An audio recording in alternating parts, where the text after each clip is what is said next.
mostly from what I've channeled and remote viewed, it is a group of individuals who are fighting to contain the information, fighting to contain the awakening, fighting to suppress the people, fighting to create more fear because they just want control. They don't care about money. Money is something that they've created, right, to control us. And our population is at a certain point where we're uncontrollable. The majority of this group of individuals is reptilian. But I do want to say that not all reptilians are bad, right? We do have good reptilians, just like we have good and bad humans. And they believe that, this planet is rightfully theirs because they're the ones who were here long before humans were.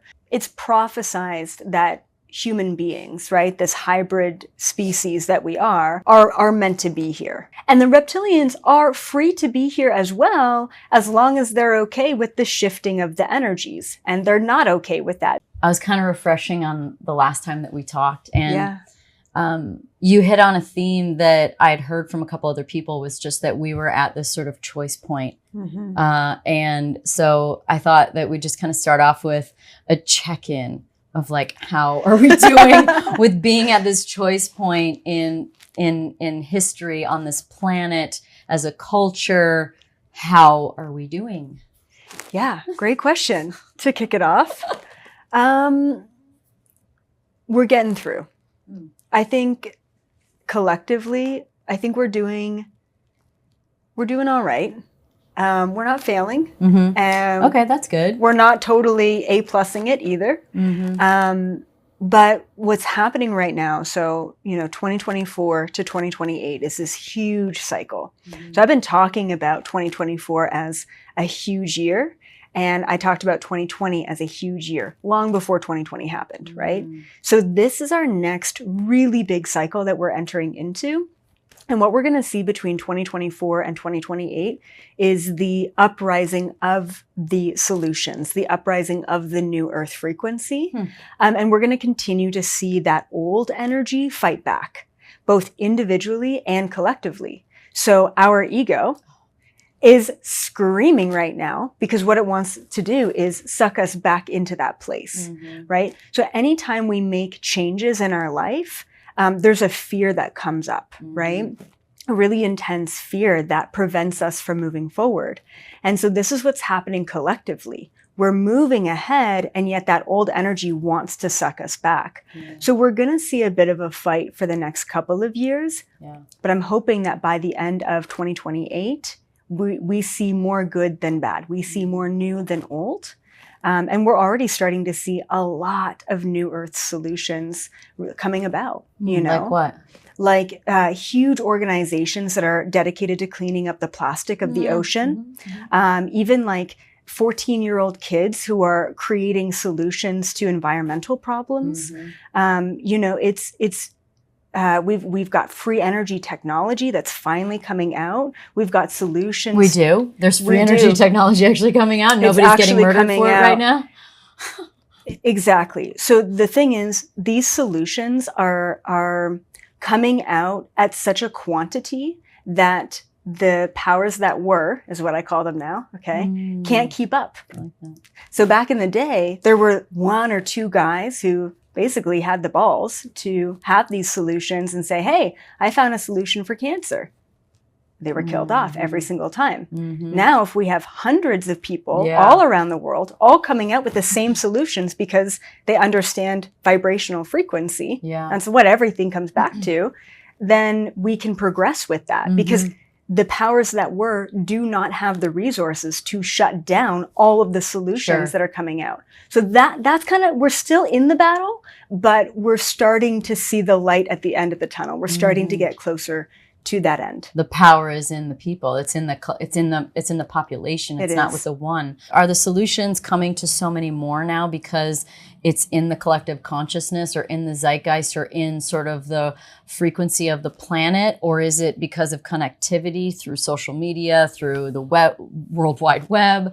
What is it that's actually booming this awareness for the solutions on a global level that is undeniable and unstoppable? Yeah, I think the main thing that's happening is the increasing vibration of the planet, right? We've got a lot of, like, I call it cosmic radiation, probably not the best word, but we're getting these influx, these waves of energy hitting the planet. It's hitting our whole solar system. It's moving throughout the universe.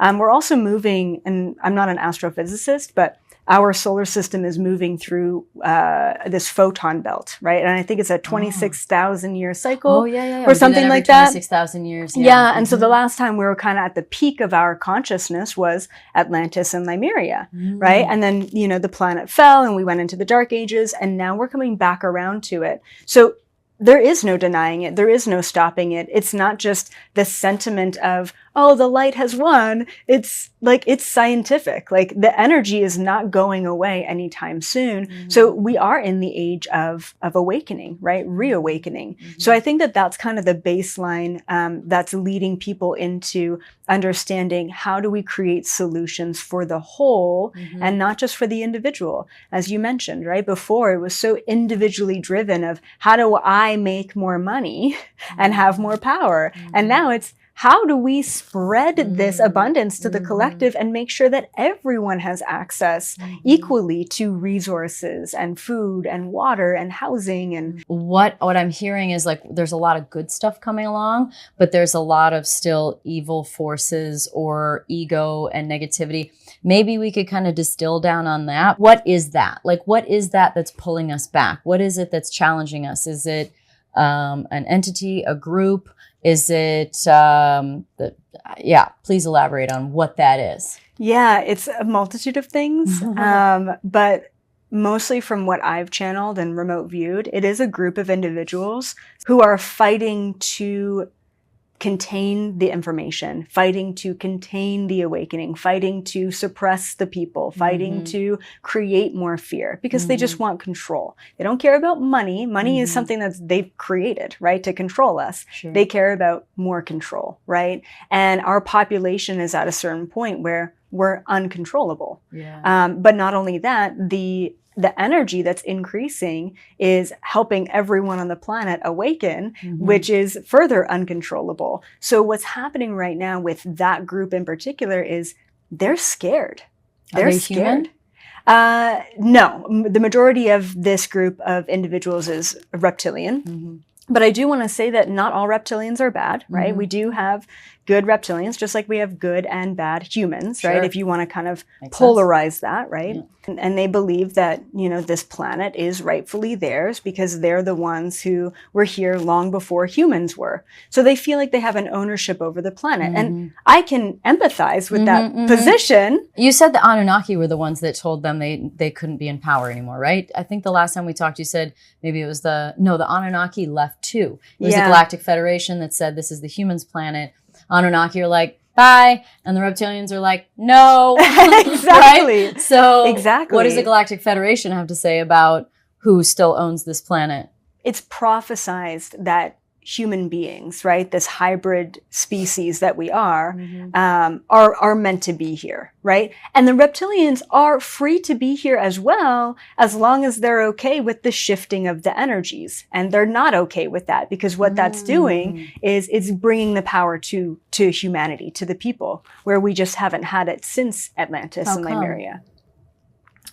Because of the downfall, like the lower frequency, and then the control of the reptilians. So the reptilians are of a lower frequency. Yes. And so the rise of frequency is not in there. It's not resonant with them, and it's resonant with us. So it essentially creates a bigger divide between us and them. Exactly. And is it that they can't tolerate that new frequency, and will they have to end up leaving because they won't be able to exist in it? Exactly. So what's happening right now is a lot of them are transmuting. So what that means is like, so, I mean, you could also consider death a transmutation, right? Transmuting is just energy moving from one form to another. A lot of the reptilians right now are transmuting into the light. They're actually they're leaving their body and they're crossing. Yeah, they can't handle the frequency. They can choose it? Some of them are choosing to leave, yes. A lot of them, without their choice, without their they have free will, but without their choice, okay, they're transmuting because the higher vibration is forcing them out,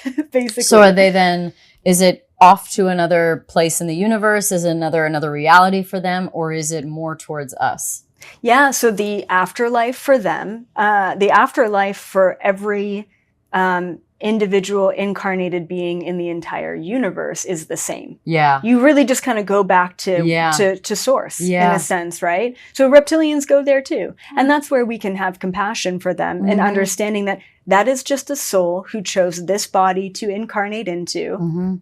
Period. To have an experience. To have an experience, you know? And so a lot of them are leaving. Some of them are staying and fighting. But what's really interesting is a lot of the politicians, celebrities, huge influential individuals who have signed contracts to sell their soul, who are these shape-shifting reptilians. And you have to have compassion for them too, because at the time that they signed those contracts, they didn't really know what they were getting into.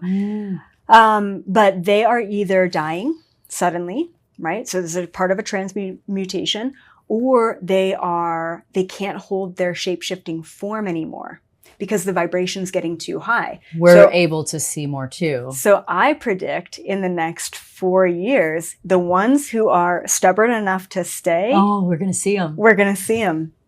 Do you know it's not just going to be Adele and Justin Bieber. Exactly. Remember that girl on the plane video? Yes. Did you see that? Yeah. Oh my God. So that's a great example of a reptilian who just was that the Miami thing too? The Miami thing was something different altogether. Yeah. We'll talk about that later. Right.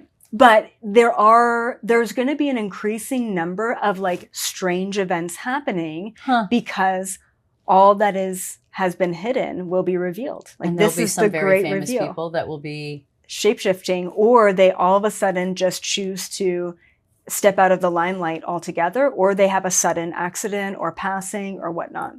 Ooh. Have you been shown anybody or? A long time ago, I had a vision, and this was back in maybe 2012. Okay. Whoa. Yeah. That one day Justin Bieber was going to shapeshift into a giant reptilian on stage in front of hundreds of thousands who all have their phone on him, who capture it. They have suppressed a lot of these sightings. Really? Oh my God. Yeah, there's been a lot of celebrity shapeshifter sightings, and they've just shut it all down in the news, media, all that stuff. So in a case like they're on stage and that just happens and they kind of slip their true form, I mean, how do you shut down hundreds of thousands, if not millions, of live streaming? I mean, unless you got like a Men in Black situation where someone can come in and move back time a little, or yeah, that's what they've done before, right? Yeah? The Men in Black stuff. Yeah. Oh yeah. They swoop right in. That's how they've been able to suppress the truth. I mean, come on. That's what I was going to ask is suppressing information is what is trying to be done. So I want to know what that information is from your perspective. What is the most critical information that they're trying to make sure that we don't know about or we don't embody? No. Well, there's a lot, right? Okay, great. Perfect. We'll be here a while. I would say the most critical information is the fact that reptilians do exist and they've been ruling stuff. The most critical information that can really wake humanity out of a slumber is exactly who they are. Yeah. Right? So that is what they desperately try and suppress. And that is their number one goal. And then, with a lot of the declassified documents and a lot of the, UFO, kind of an eye roll footage that's been leaked and stuff, and a lot of the government saying like, this is real. I believe that, they're leaking, they're releasing 1% of what's out there, but they're trying to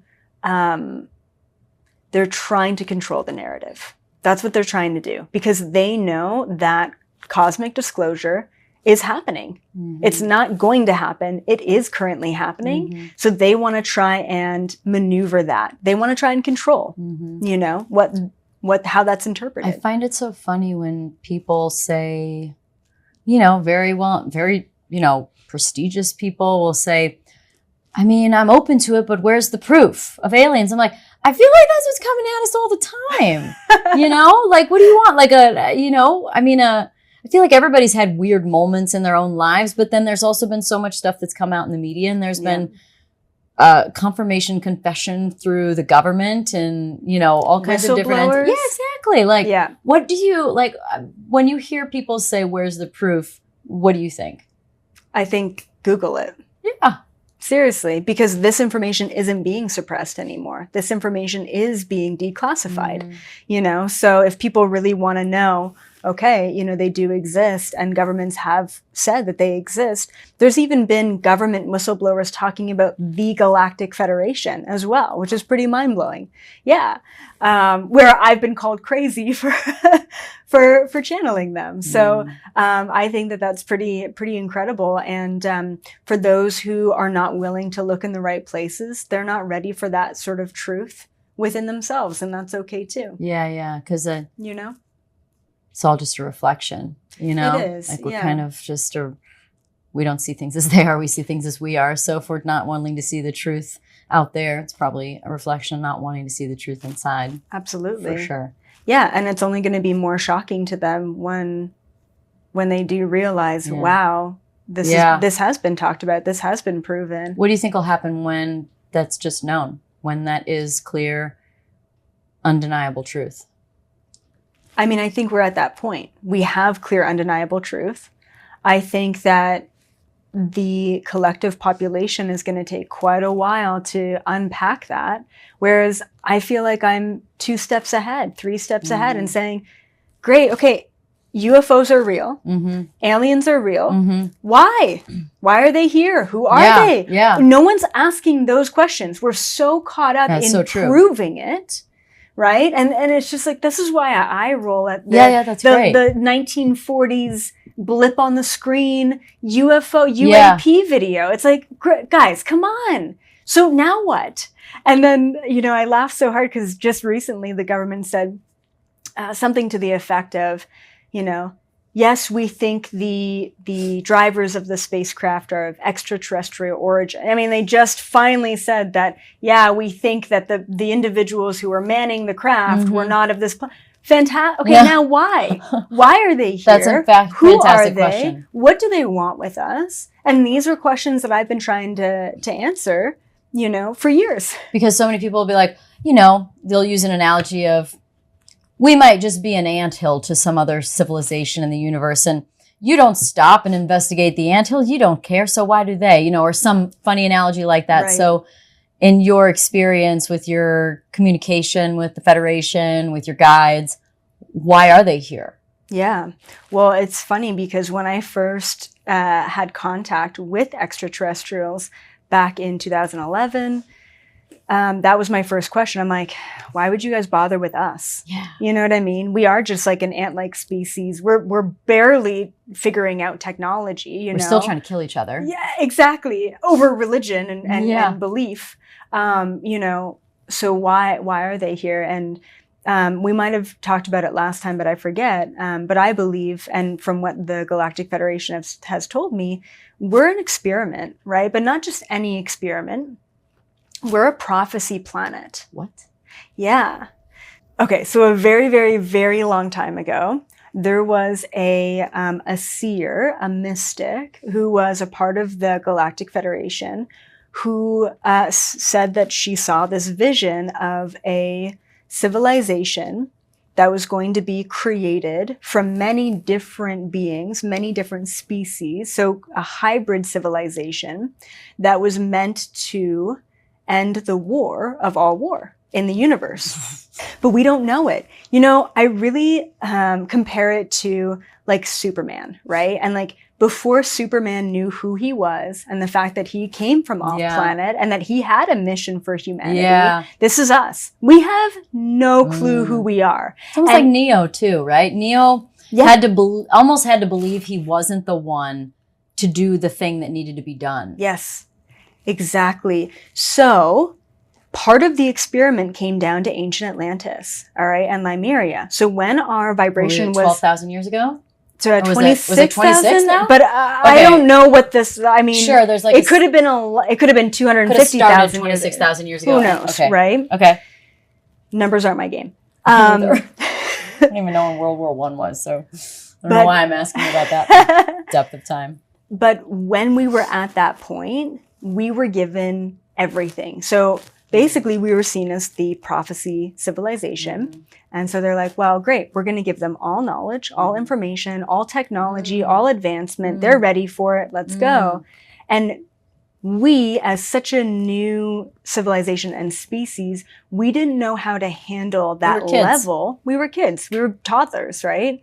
So what we did is we took all of that technology and we were very irresponsible with it to the point where that sort of part of the experiment had to collapse. Okay. Atlantis had to basically fall for a reason because our technological advancement was getting out of hand. Did they say that was done on purpose? I mean, everything has contracts. Yeah. So based on the trajectory of how Atlantis went, there was one contract, one timeline, and another contract, another timeline. And one big word is responsibility.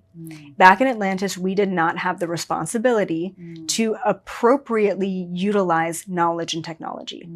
So we had to fall into the dark ages. We had to forget everything about who we were, why we came here, and where we came from in order to learn the responsibility of actually, yeah, there is a dark side to this universe and it's not pretty. And because of that, I'm gaining access to empathy that I didn't have for my fellow comrades, for my fellow humanitarian civilization. Contrast. We needed that. We needed that experience because we didn't have that back in Lemurian Atlantis.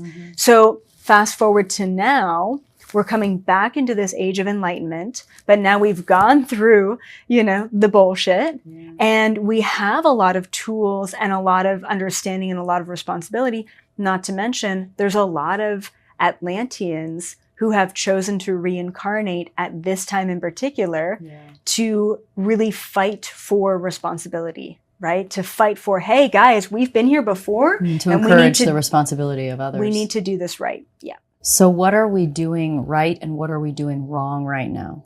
I understand there's evil forces. I understand this is like a critical point and these 4 years are really important from 24 to 28. So right now, what are the good things that we're doing and what are the things that we're still doing wrong, generally speaking? It all comes down to an individual's awareness of self and the collective, right?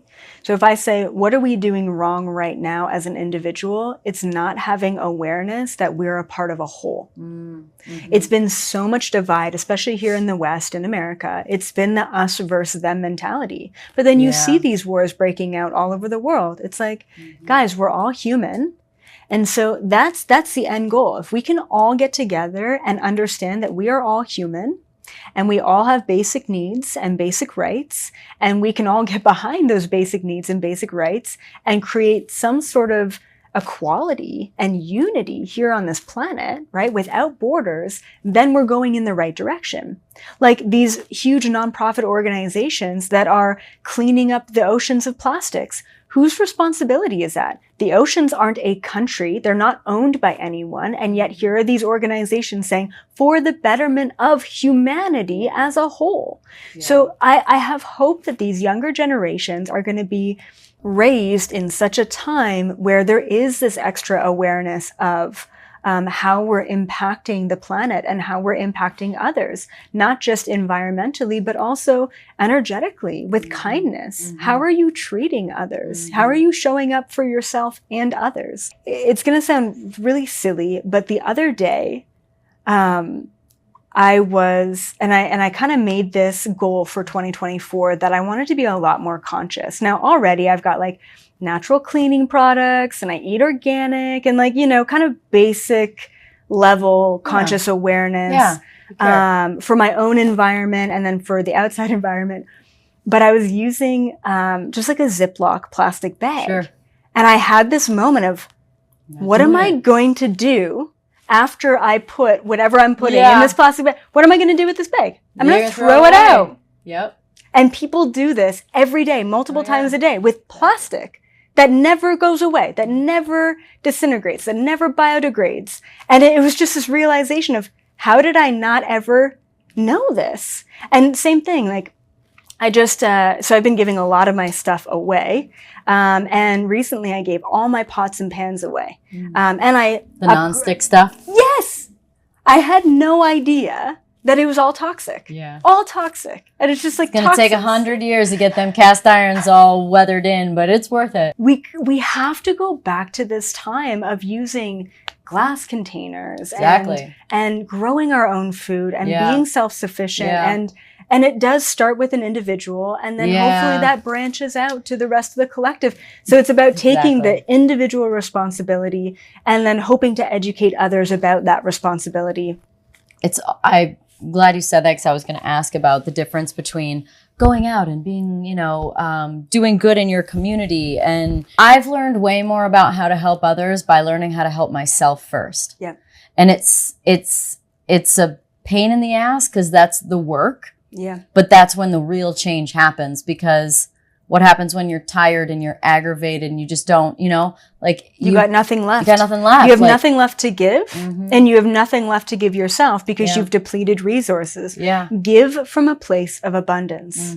Make sure that your own cup is overflowing. And at that point in time, then it's a balance between 50-50. How much am I giving out and how much am I receiving? And that's a really big lesson for a lot of old souls and starseeds, because it's our mission to come to planet Earth with gusto and give and give and give and give. And that makes us feel so good to give so much. And then we burn out. And sometimes burnout looks like cancer or dis-ease, other disease in our body. And then you've got nothing to give, and you're forced to receive. So before you're forced to receive, at your lowest of low, learn that lesson, right? So, one of the best things is ask yourself, in what ways in my life can I receive? So for me, I receive by journaling. I receive by a glass of wine in the bathtub. I receive by taking walks or exercising. Those are all ways that fill me up. Being creative, those kind of things. So it's so important. It doesn't have to be, I don't know what other people would like, going out and buying a new purse or something, right? You want to think about where that mainstream consciousness is at. How do they receive? It's like, well, I don't know, gifts or more material shit. And it's not about that. It's about giving energy back to you and knowing that we do need a certain amount of downtime to recuperate from the craziness of the world. I'm super fascinated by quantum physics. And I think I saw that, are you making a quantum physics class? Yeah, I have one. Yeah, I have a workshop. Yeah. And then my biggest question is, what is the nature of this reality? Yeah. So oh, it gets weird. Great. That's what we're here for. All the weird. So I wonder, is this holographic? Is it a simulation? Is it when I'm, look at a tree, what am I really looking at? When I look at myself, what am I really? Right. What the hell are we dealing with here? Okay. Sit back. There's a lot of different concepts and themes, right? I would say the biggest one that I believe and understand, and the way that I understand this is not because I've read any quantum physics books, and I've actually sat down with a lot of physicists, and one of my friends is actually a rocket scientist at NASA. Cool. And she did my quantum, it's called the Quantum Human Workshop, and she's like, you were spot on about everything. Yeah. I'm a clairvoyant, right? Which means that I see energy, which also means that I can see things like the theory of wave particle duality. I believe that this reality is a simulation. And it's really tough to even just make that statement because everyone's going to perceive it a different way. Yeah, sure. Right? One of the first things that you think of when you think of a simulation, it's not real. It's not real. Right. And this reality is as real as the dreams that you were having last night. So when we leave this reality, we leave this incarnation, we're like, oh shit, that was just a dream. That was a pretty cool dream. And I learned a lot from it. But yeah, that was just an experience that I was having. Now, the craziest part is it's not just this planet that's a simulation. You could be a 12th dimensional extraterrestrial and leave your incarnation and go back to source and be like, oh shit, that was just a dream, right? So no matter what experience you're having in this entire universe, it's a momentary experience to help us learn and understand. So the only two things that we're ever doing as souls, no matter what incarnation you're living in, you could be a fish, you could be an alien, you could be a human, you could be a dog, you could be a tree, right? But no matter what incarnation, you are here to learn something new and clear the old energy, clear karma. So you're either bringing things into a cycle of clarity and neutrality. So you're neutralizing old energies and you're learning new things. A lot of people believe that karma just exists here on this planet, which is not the case. It exists everywhere. It's the law of cause and effect. It exists all throughout this universe. So I do believe that this is a simulation in the way that it's kind of like a video game. And there are 3 stages or 3 levels to the simulation, no matter what incarnation you're in. Meaning incarnation on this planet? Or Anywhere. incarnation anywhere? Anywhere in the universe, yeah. It is pretty widespread. So level 1 is you are the... I somehow got very excited to win. To win. I know it's not the point, but sorry, keep going, level 1. Okay, so level 1 is you are the character. Okay, so my character right now is Elizabeth April. That's my character. Just doing the thing, playing the role, right? Level 2 is you are the player.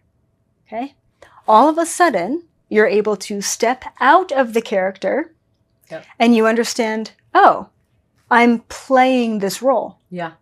Yep. I'm playing this character. Yep. It's you on the video games. Watching the TV screen. It gives you the pause. It's like the observer of your life-ish. Exactly. That's how it feels to me when you're say not that. in the game. You're slightly out of it, aware of playing it, which is fantastic. Like, right, you can see dynamics, you see patterns, you see triggers. It all has like a pause to it. You're like, oh, somebody must have just, had an experience or... And then that way, we don't take everything so personally. Exactly. Because this isn't it. Okay, I feel confident I'm on level 2. Okay, so not all the time, but level 3. I know what level 2 feels like. Yes, and there's only 3 levels. Okay. And what's so cool is, as such a, I don't want to say like a low-level civilization, but like, yeah, we're kind of like still very archaic, right, compared to the rest of the universe. What's so cool about this prophecy, about being this hybrid creation that we get to go to level 3 here on planet Earth. Okay. In the 3rd dimension. So which is unheard of, right? And this is what makes us so special. How come? Why can't they go there in other places? Like, why can't other civilizations do it? Because we did not naturally evolve on planet Earth. We had help, right? Yeah. So that missing link was many, many different... So many people that have talked about our DNA being spliced and all of a sudden we learned how to do something new and like we haven't changed for 200,000 years here or... And then it's instant evolution. So, and because of that, we're able to have the perspective. And that's what the powers that are the most scared of, is level 3, is us getting to level 3. What's level 3? So level 3 is being the programmer. Oh, okay. Well, what would that entail? That would entail you are aware of the character. You are aware of the player playing the character. You step out of the role of the player, and all of a sudden you understand, I get to create my own levels. You're not playing the levels. You're not winning a game. You're creating the game. Yeah. So that's the simulation. So, and I believe that this is going to be proven by quantum physics if it already hasn't been, right? So the double slit experiment essentially proves that as we observe the reality around us, it essentially loads around us. Yeah. So anything that I can't see behind me doesn't technically exist. It's in a wave form. So all of the particles that we know aren't actually solid, right? They're all just like atoms. All these particles are all just floating around. Right. The man that discovered it when he woke up in the morning, somebody's telling the story, didn't want to put his feet on the ground because he was afraid he'd fall through. Because he had proven that nothing is solid, actually. Exactly. It's just energy. And so as we observe and we look behind us, it all forms. Exactly. So, like a video game. Like a video game. It loads. You populate the view. Exactly. Based on your experience, whatever you've seen before. Yep. Exactly. So with that understanding, right, comes things like manifestation. law of attraction, right? The placebo effect. These are all things like mind over matter, right? These are all concepts that actually come down to science and quantum physics and can be proven by real science, which is really crazy. And so what I tell people, like my best piece of advice is get your human foundations situated first. Yes, we're here to change the world and help the planet and bring unity to, disharmony. And I get all of that. And that's a great sentiment, right? But if you're coming at that mission from a fear-based place or a survival-based place or a fight or flight-based place, saying, I can't pay my rent next month, how can you change the world? Understand that you are the creator of your reality. Create the reality that lights you up the most, and then move into mission work, and then give back to the rest of the planet when you're at a place where everything's good. Because at that place, you are in the highest vibration. You are naturally in the vibration of abundance. Then you get to emit that vibration to the world, whether you choose to act on anything or not. You're already emitting it. You're already changing the frequency of the planet just by existing in a place where you're in abundance. So how do we become that creator? Like, how do we, I know we'll skip over 2, let's go to 3. But like, I'm curious about maybe some things that you try and do or are aware of that create. So there's so many ways to create and manifest. All it comes down to is focus. So if you're distracted, like the world tries to do to you all the time. Bingo, social media, all of that. All of it. Politics. If you're caught up in your own identity, if you're caught up in your own trauma because you haven't unpacked it, guess what? You won't be able to focus on what you want to create. That's what it comes down to, is focus. So the way that I visually see it is, and I love it because I play manifestation games all the time, right? So one manifestation game that I play often, do like a creating your own reality game, is I'll think of something bizarre, just totally bizarre, totally out there, and I'll try and bring it into my universe. So the other day, I was like, okay, you know what? A basketball. I have not touched, picked up, or even thought of a basketball in years, right? So I'm like, basketball. So anytime you think about something or focus on something, the way that I visually see it is one of those transparent pieces of paper, kind of like a sketch paper, right? So you think about a basketball. Great. So you've got this transparent kind of vision in your mind. You think about a basketball again. You put another transparent paper over top. It's getting a little bit more solid. And again, and again, and again. And what happens is you pull that thing into this density because you're bringing it in from a quantum place, a mind place, and collecting waveform, almost like. You're collecting waveform, exactly. And then just the other day, it took me 4 days to manifest this. I was walking with the stroller, I was walking my little boy, and this kid, I was like walking by these basketball courts, and this freaking basketball rolls right on over to me. Okay. I was going to say, if you just went by, but it rolled right in front of you. And then so I picked picked up it a basketball. And I tossed it back to him. And I'm like, haha, thank you. And I just do that for fun because it's fun to do. And it's like, it's a reminder of how powerful it is. Especially when you don't have an ego attachment to it. Yeah. So I always focus on something that I don't care about, that I don't need, because there's no blockage there. Because you don't care, because you actually kind of let go. You kind of forget probably. The attachment will bring it into a lower density, which is harder to manifest. Way back in the day when I was really working with like quantum physics and different timelines, and like, man, it gets really, really wild. And I was like bringing different timelines in by the same method of just focusing on it. So I'm like, I want a free cup of coffee. That's what I want. I want a free cup of coffee, whatever. It was like probably 2 weeks after I was like really focused on this, and I wrote it down, and I was like, and I didn't really care about having a free cup of coffee. I just wanted to manifest it.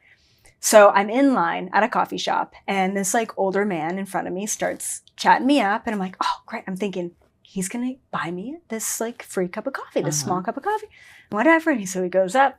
No, he didn't. He just got his own thing. I got my own thing. So I got a small cup of coffee. It was like $1.13.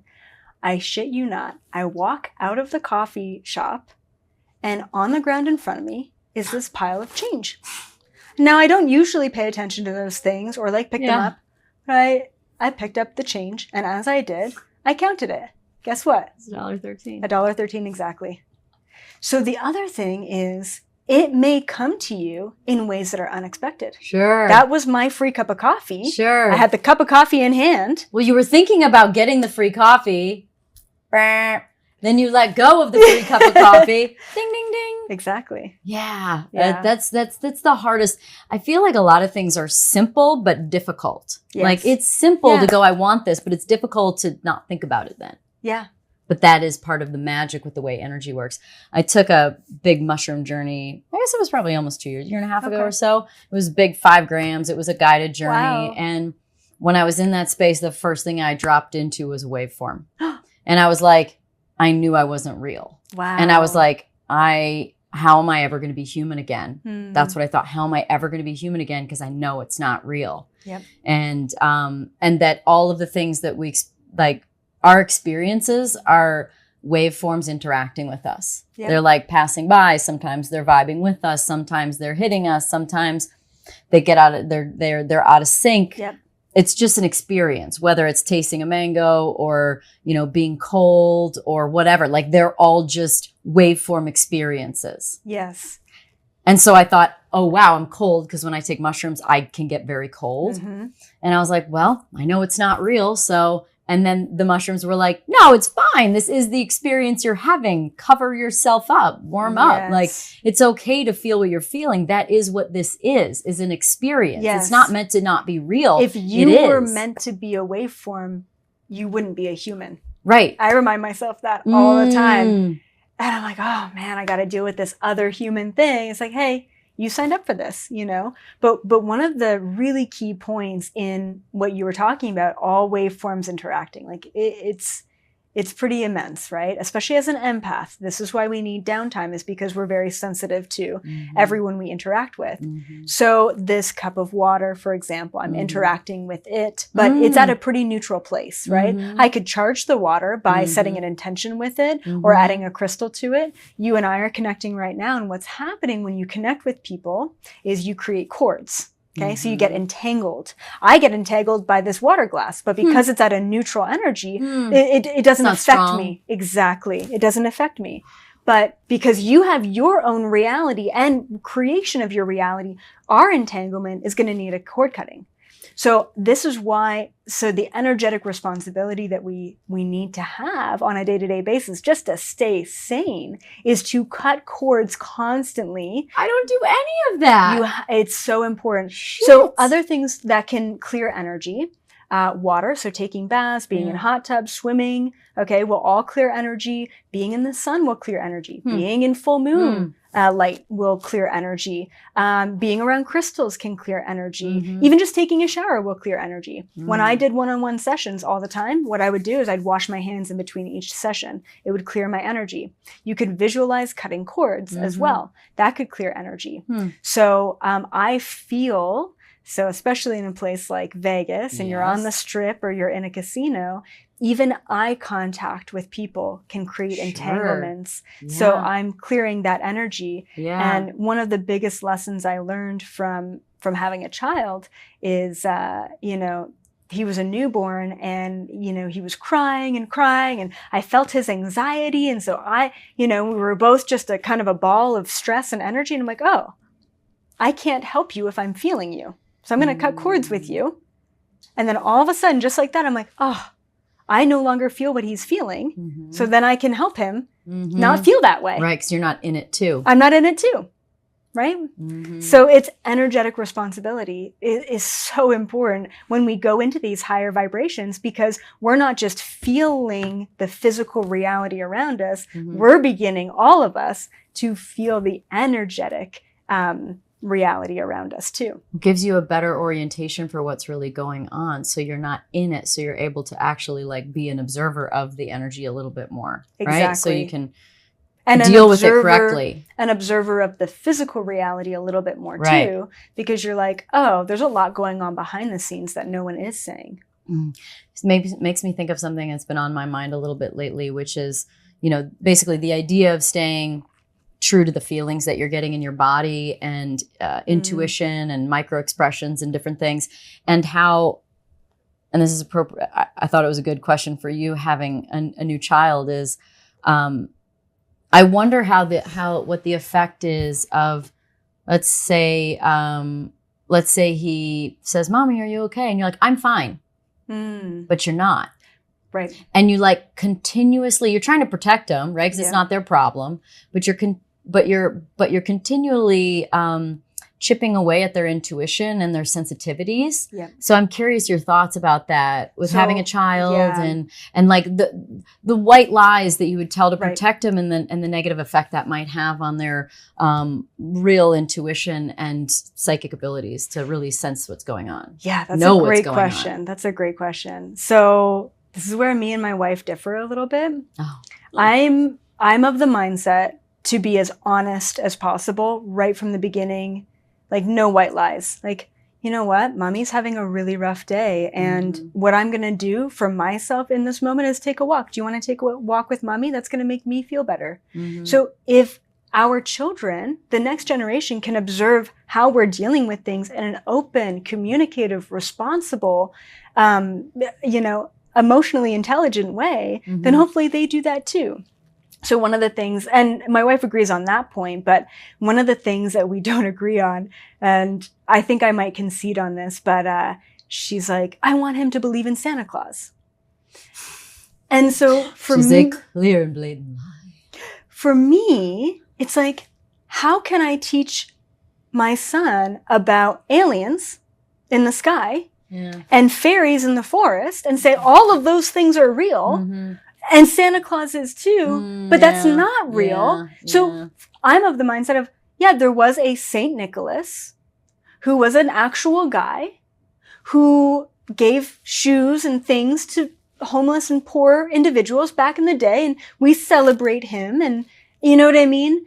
So I like, just be real about it rather than I just can't get around telling a truth like aliens and having him really believe that and believe that we're saying that that is the truth. And then also at the saying this is real too. This is also knowing real. It's not. Yeah. So I just wonder if it really messes with their ability to take the information that's coming from the field and their intuition versus what someone says. Right. You're easier to get manipulated then. You're easier to get your heart broken. You're easier to get taken advantage of in business because now you're just saying the words and somebody's like, you're doing a great job. And then you get fired the next day. Exactly. It's like you need to be able to read the energy. Yeah. And they're really good at it. And like they're super sensitive at first. They're so sensitive. And so, if my abilities at a young age were handled that way in a very open and honest way, who knows where I would be right now. And I know that I had to have kind of that journey of myself of shutting things down and opening them up and feeling scared because this is the world that we live in, right? I was introduced to if I was born now, it's like, great, my abilities could have been really, protected. Yeah. But I had to really experience that not everyone's going to believe you. Like not everyone's going to get it. And my mom said at a young age, and I love her and she's my biggest fan. So I say this with that caveat. But at a young age, she was scared of me seeing ghosts and spirits. So I would tell her that there was like, hey, there's a little girl in that corner and she would be freaked out. So she told me, oh, it's not real. And you've been just watching too many scary movies, and which wasn't the case. And then I didn't believe in myself and what I was doing. I didn't have the tools. No one gave me the tools to be able to navigate that. Yeah. Right. Which I, once again, was all contracted. But I do want to give my children the tools, Because the question is like, what's in service to our highest timeline, not only as individuals, but as a collective? I think honesty. It's just being super truthful and super honest with children because they know, like you said, you lie and then it messes up their own sort of ability to navigate. And they're like, oh, okay, well then I must be wrong. And then they grow up with this understanding of I'm wrong in what I'm feeling. I'm wrong what I'm feeling. I'm just going to listen to what you say. Exactly. And that's how you program a generation. We all lie a lot. Yeah, exactly. Exactly. Yeah. What do you think about Neuralink? Having that just booted up. Somebody just, what would it take to be the first one to go, yeah, me? Right. It'd take like terminal something for me to go, got about a month left. Let's give this a whirl. Right. Like, yeah. I wonder about the person that said yes. Yeah, so I actually just finished reading the Elon Musk autobiography, You did. which was really fascinating. Interesting. Just because I wanted to understand him a little Sure. bit more. I mean, I think that he is one of the greatest minds of our generation, Yeah, like without a yeah. doubt. He's a Da Vinci of our generation, right? Yeah. So is he good or bad? You know what I mean? Like I've thought that many times. Like he's the one that's ushered in a lot of this more AI version stuff. Even ChatGPT was something he was involved in, which then got out of because of the way it went. But PayPal, but he's been in there, and then it's like he's somewhere between. So like he's like either an angel or the devil, and I can't quite tell, right? Yeah. So I mean, one of his really big, and it's interesting because the author of this autobiography, he's done like, you know, the president's autobiography. So he's like a very reputable author. And what he did was he followed Elon around for like 2 years or something so he was in the meetings, like verbatim, word for word. Like it wasn't just what Elon was telling him, he was there. Yeah. So I thought that was really fascinating. And one of the things that Elon's always been really concerned with is AI getting out of hand. So that's why he wanted to usher in AI to be able to navigate it himself. Oh, so he could like keep the finger on the dial of how exactly right. So that's where he's coming from, and that's the biggest question: is do we trust him? And I do think that he's done so much for the planet, more than a lot of individuals are doing right now, which is really impressive. And I think that I haven't been able to get a solid read on which side he's on. And I think that in a lot of ways, because he is on the spectrum and he is Asperger's, he socially, you know, the way that he's been able to get ahead is he really does push people and he doesn't really understand those social interactions. And that can be misinterpreted as he's a really bad guy because of the Twitter firings and all of that, right? It's like, man, that's not the way I would go about doing it. And that's the way he did it. But he's done that every single business he's ever taken over. He's fired pretty much everyone and he's gotten the reins on it. So I think it's undecided right now as far as where he sits. And as far as Neuralink, I'll say this. So I've had a lot of past life regressions, okay, off planet. So I've seen a lot of interdimensional lifetimes, all right? So I know at least a very small part of the technology that they have up there. So two things I want to make as a statement. One is AI, and we're talking like sentient robots, that kind of AI, because there's a lot of different kinds of AI right now. But sentient. We're talking sentient robots exist all over the universe, and they've existed all over the universe for probably billions of years. Okay? That's nothing new. So if everyone up there has been able to handle that, deal with it amicably, we can do that here. Okay. And we're talking sentient robots, okay? Or sentient AI. So that's one thing. The second thing is one of the greatest technologies that they have up there that is like an iPhone to us, for example, is all of their technology is linked to their consciousness.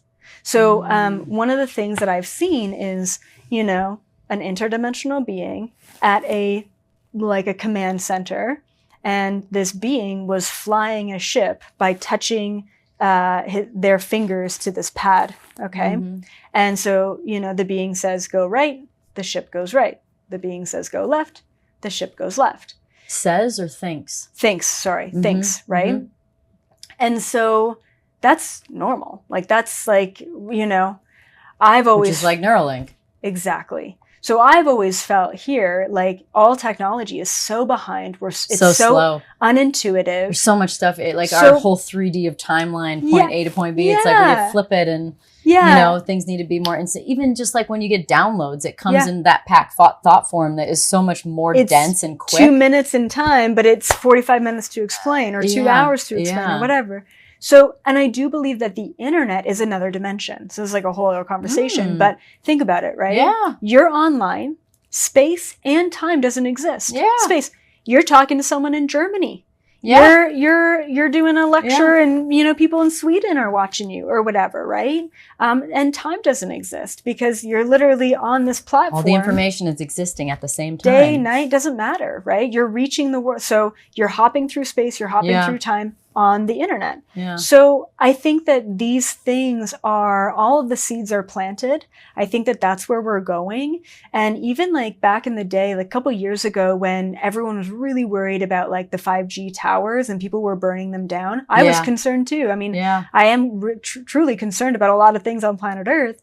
And so when I asked the Galactic Federation about these 5G towers, I said, I'm really concerned. Like, don't you think this radiation is really harmful? Mm-hmm. And they said, absolutely, the radiation is harmful. But they said, what do you think the technology is that we have on our ships? The radiation is 10 times on the ships worse. Where they find crash landings or like crop circles, yes, the radiation is super high. Exactly. And so the Galactic Federation said, it's not about reversing the technology and not allowing the technology on your planet. It's about creating solutions to navigate around the problems that technology creates, which is what they've done. So they have suits, they have their space suits that are radiation protections. And I don't know if you've seen, but there's a lot of clothing companies that are cropping up. Anti-radiation. Anti-radiation. Yeah, absolutely. Yeah. And, a friend of mine is starting, believe it or not, a paint company that has paint the houses with anti-radiation. Yeah, shungite inside the walls. Yeah, crystals, shungite. I mean, all of that. EMF reducers in my house. I have like three different ones spread out throughout the house. Organite, all of that. Yeah, and crystals and all kinds of stuff. Yep, exactly.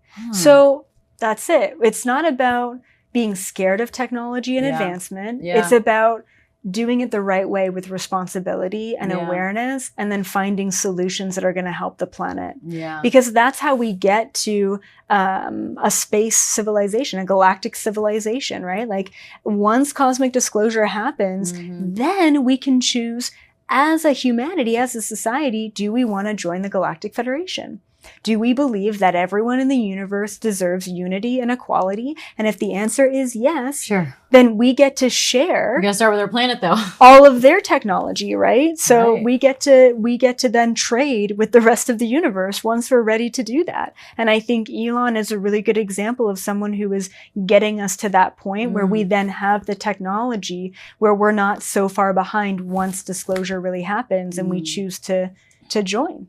So then what's the path as we go along? So we join, like where do we go as an energy on our full evolution through the universe, through time, go back to source, singularity, break out again? Like where do we? It's kind of everything you just mentioned. Yeah, so this is one of my biggest questions, the evolution of a soul, right? Through the universe. So, when I first started channeling, this was my big, please tell me, how does it all work? What's the point, right? And so in short, essentially what I've channeled is that there's 12 different dimensions, which are just different frequency levels, like radio stations. Right. And in each dimension, you can have a different experience. And each experience brings you more knowledge, information, tools, because you're closer to source. You're just in a higher vibration. So your experience is different. There's more information in the density. My experience right now is I make food and I eat the food and I pay my bills, and like it's a very like physical, right? Yes. And so you get a little bit more non-physical in higher dimensions, and that's what we're doing here. We're getting into a higher dimension, so things are getting weird. So if you want to talk about it, the easiest way possible is in a linear fashion. So you go to dimension 1 as a soul. And you learn everything that limited dimension has to offer you. You learn all of the lessons that dimension has to offer. Then you move on. You graduate, yay, to dimension 2. All right, great. You learn all the lessons, everything from all the limitations. Say dimension 2 is all about trees. You're just plants. You're just plants and you grow, and like that's very limited, and you have sun, and and then you die, and then you move on, right? And dimension 3, and here we are at 3rd dimension, and all the way to 12th dimension. So you learn everything that this universe has to offer you in an infinite number of different incarnations. You learn the lessons, you clear the other things that you've learned, which is the karma, right? The cause and effect. And then you get to the end. Awesome. You're now graduating the 12th dimension. You have a choice. Choice is this. You can either go back to source, okay? Whatever the energy, all that is. You go back to source and you rejoin and you just exist as that all-knowing, all-sentient, sort of omnipotent thing. Or, other choice, is you get to break off from this universe and you get to start your own universe as your own source. And what do you do when you start your own universe as your own source and you have all knowledge, all wisdom, all access to everything, and you're just in the light and you get bored. When you have everything, what do? I wonder what going back to level 1. Like, I don't know if you've ever played video games, right? But you're like, for me, I was obsessed with The Sims, right? Because it is like a version of this, it is a simulation. It's like, oh my God. And then you get to play Sims in The Sims and you're like, oh my God, like, you know, and it's pretty wild. And so I always used to use the cheat codes to get all the money so I could have all the things that I wanted to. And then I'm like, this is boring. I want to do a job because I'm actually bored in having all the things that I want to have. Yeah. So let's try a different experience. Let's try a different. And this is what you can do as your own universe. You don't just exist in the all. You want to experience the nothing. Yeah. And then you just fucking restart it all over again. Have you ever seen The Good Place? Oh yeah. Right? Yeah, The Good Place kind of tells you this at the end of the whole thing where so the point is they didn't actually go to the good place. Right. Actually, like a demon made a pseudo good place, but it wasn't. It was actually not the good place. Yeah. And then he ended up trying to he kind of turned into a good guy, even though he's a demon. And he was like, let's test them. I think they can really learn and improve. And anyway, so they finally get to the good place. And they get to the good place and there's all these like iconic figures throughout history that are there and they're like zombies, like nothing. Because in the good place, you have everything as soon as you want it. Yes. And so they were not inspired. Everything was actually boring. There was no meaning to anything. Yes. So they gave them this door they could walk through, this window essentially. And when they passed through, they could then go into the ethers and back to source and they could leave. They could leave the good place. Yeah. And once they knew that they could leave, it gave meaning to all the experiences. And they all had these lists of all these things that they wanted to do. And then their soul just knew they were completed. Yeah. And they were like, it's my time. Wow. And they went through the door and disappeared into the ethers and they were gone, but they could leave. And it was only because there was a possibility they had none of it anymore, that some of it, that it all made more meaning to them. Yes. It was all more meaningful. And one thing about being a parent is I want Bodhi to experience adversity. Yeah. I want him to experience challenge. I want him to experience failing. And it's tough because as a parent, you want to you want to protect them from all that. Yeah, protect them from all that. Let me just teach you the lesson. It took me a while to learn and I cried a lot about. Right, exactly. But that's not how they learn it, right? So one of the biggest things that I tell other parents is, and I've actually said this for a while, long before I was ever one myself, being a parent isn't about being your child's friend. It's about teaching your child. It's not about having your child like you. Yeah. It's about teaching your child how to be a human. Yeah. And being human has a lot of adversity to it. Yeah. And if they don't get to experience that and know that they can get through that at a young age, they're going to be hit with a lot of hard stuff at an older age, right? Accountability. So we talked so much about earlier is accountability, right? It's the inner work so that they can then treat others the way they treat themselves, with compassion, with work ethic, with integrity, with peace of mind, boundaries, all of those things. Then they can reflect that back to other people. Exactly. Yeah. Your workshop. You're working on doing these 2-day events. So tell me what kind of curriculum you want to have at these 2-day events for people. Yeah, so this is kind of my next big endeavor. And eventually I want to have a couple of these per year.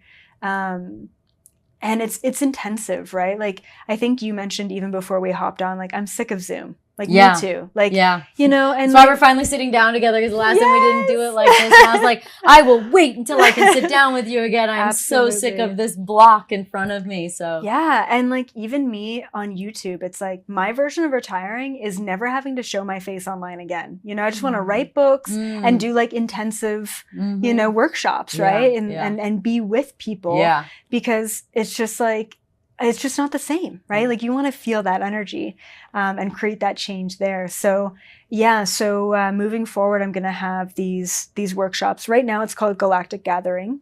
And so the first part of the workshop is all about just clearing out the old, cutting the cords, releasing the energies that no longer serve us. We're going to do some deep diving into some past lifetimes, learning lessons, clearing karma, all of that stuff. And then the second day is all about understanding your psychic abilities. So what I love about these workshops is I'm not teaching anyone knowledge and information. I am holding space for people to gain access to that knowledge and information themselves, right? Like I'm here to teach teachers. I'm not here to teach students. And this is what it's all about for me, is like leading the way. Like I want these to be life-changing for people. I want them in 10 years from now be like, that was what kicked it all off for me, you know? And so I also want to help people like reconnect with their cosmic selves as well. Like, who were you up there, and understanding the gifts that we have from there and that we can bring here. So it's going to be a lot of like kind of psychic activation, DNA activation, cosmic connections.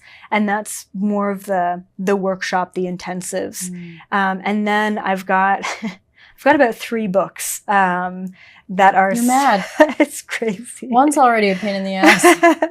So I'm working on one book that's really like high level. It's essentially just, the working title right now is Cosmic Conversations. So it's conversations with interdimensional beings about everything, about the planet, about the universe, about their position, how they even got into the position that they're in within the Galactic Federation. So it's a really like intimate, it's like this. It's an intimate deep dive. Is it almost like a Q&A kind it's of a format? Q&A. It is just a question and answer. And so I'm just, I'm just typing out. I mean, it's like the easiest book I've ever had to write. You're literally, I'm not thinking about you're just it. like question and an answer, and there's nothing audio, like there's nothing coming out. Just exactly. So it's actually really fun too, right? It's so much fun, and you're getting information. Yeah, I get to. You're learning too. Like I'm just a curious human, like asking these questions, and I'm having so much fun doing it. So that's basically written, and I think I'm going to self-publish that because it's not really for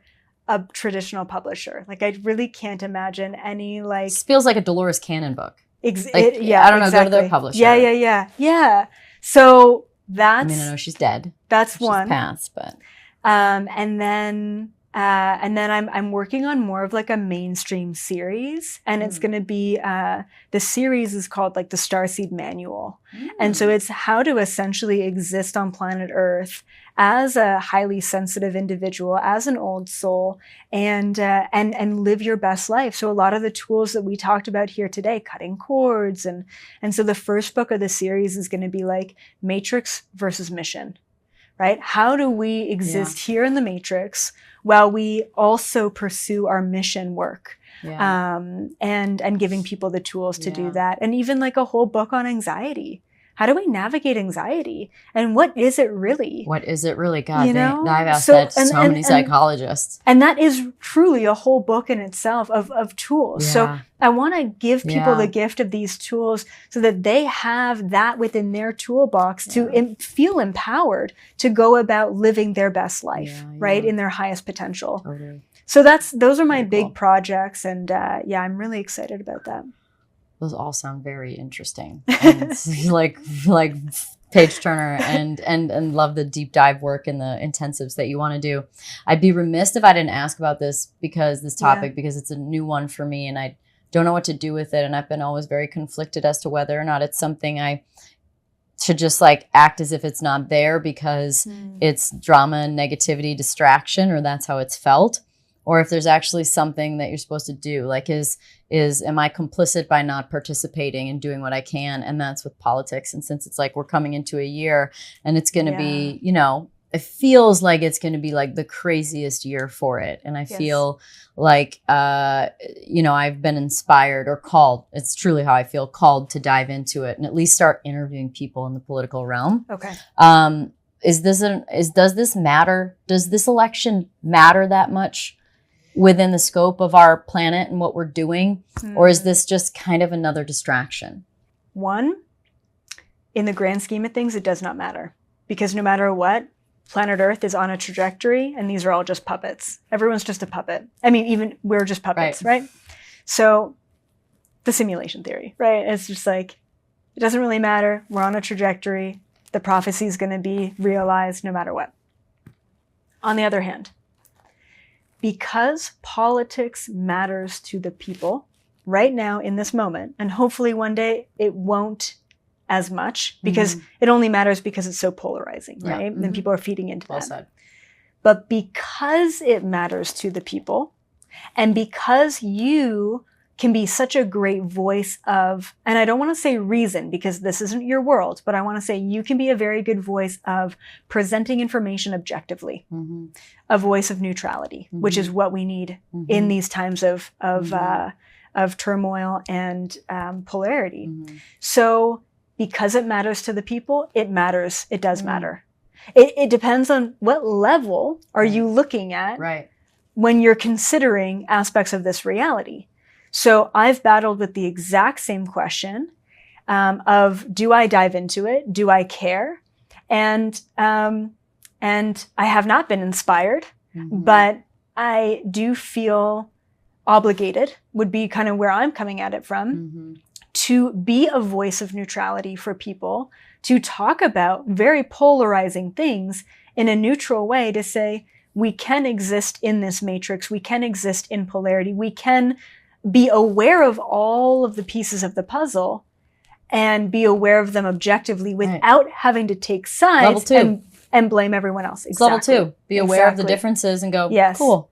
So I battle with this often. Do I ignore these things that are happening and just move on with my great 5D life? And isn't that, maybe that's the right thing, because the less you feed into it, the less it's real. It's almost like adding to you're confirming and building it up through energy of thought. But if you bring awareness to it in a neutral way, then you help other people bring neutrality to it too. Make it neutral then. Exactly. And there's not enough people doing that. Yeah. The people who are bringing awareness to it are bringing a lot of polarity to the awareness. Yeah. So as long as you go into those interviews and if you feel inspired, follow that inspiration, right? Yeah. Like that. I mean, that's totally like being called. All I said was, I love America. And people were like, we hate you. And I'm like, oh, really? Now I'm pissed. Yeah. And you're going to get that. You're going to get all sides, right? I posted a picture of my wife and I celebrating our 6 years together, and I lost 1,000 followers because of it, because I'm apparently a part of some sort of conspiracy of the LGBTQ agenda, right? And it's a good riddance to those people, because that's not who I am, right? So it's that energy, right? And I think that if you continue to go into these really polarizing moments with the neutrality rather than the fight mentality, then you can really help people with that perspective. We need that. We need a lot of that. So I encourage you to keep going with it, and just have the intention that you're going to really bring information to the awareness of others, but not in a polarized fashion. Right. I love that. That's the best way I've heard it encouraged and described, and the best perspective I could have as to what kind of energy to bring into it. And if we ignore the things that are happening in the world, then we're living our best life because we're unaffected by it. But then how are we helping to create positive change in the world if we're just like, all right, cool, you're in turmoil, bye, peace, I'm not affected by it. Teach people to not be affected by it. Right. I feel like almost one of like a simple thing that seems obvious to me is like, why do we even have partisan politics? Like, why don't we just listen to someone talk about what they want to do with the country and go, I like you or you, instead of, you know what I mean? No. I mean, we've got people that are become Democrats to Republicans, Democrats to independents. Like, oh, so now you're not actually that? Like, oh, you know what I mean? It's just, it's just a way we use to divide. Yes. You know? It just seems silly to me. So I'm probably going to have a lot of silly questions, but maybe those silly questions will be very interesting conversations, because they're not ones that the conditioned people have been used to asking or even thinking about, right? Exactly. Okay. And that can be so helpful. Okay. I like that. Yeah. Thank you. You're welcome. Thank you. Thanks everybody for listening to the Pretty Intense podcast today. I hope you enjoyed it. If you like what you heard today and you want to hear more, please click on the subscribe button.